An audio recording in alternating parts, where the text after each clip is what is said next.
Hai, Assalamualaikum. Baik, hari ini saya nak bawa anda untuk tour satu rumah yang terletak di Kampung Bukit Hijau, Selangor. Rumah ini berukuran 26 kaki x 40 kaki, mempunyai 3 bilik dan juga 2 bilik air. Jom kita mulakan. Baik, bila kita masuk, kita akan nampak bahagian teras dahulu yang mana ukurannya adalah 6 kaki x 10 kaki. Jom kita masuk. Assalamualaikum. Baik, ini adalah bahagian living area. Ukuran dia adalah 10 kaki x 10 kaki.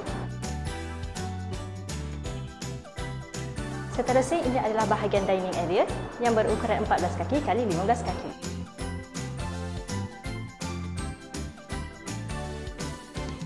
Baik, seterusnya ini adalah bahagian solat. Ruangan ini berukuran 6 kaki x 5 kaki.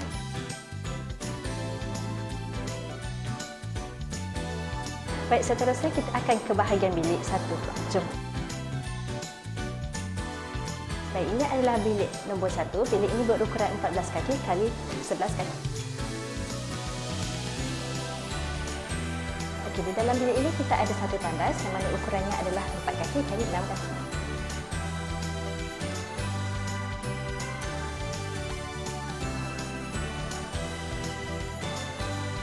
Baik, seterusnya adalah bilik nombor 2. Jom. Baik, ini adalah ruangan bilik nombor 2 yang berukuran 10 kaki x 11 kaki.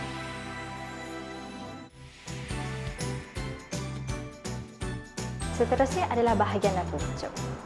Baik, ini adalah bahagian dapur. Bahagian dapur ini berukuran 15 kaki x 10 kaki.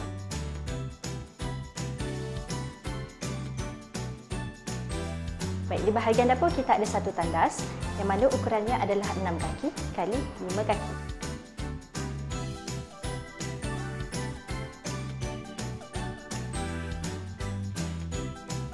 Baik, ruangan yang terakhir adalah bilik nombor 3. Baik, ini adalah bilik nombor 3. Bilik nombor 3 ini berukuran 10 kaki x 11 kaki.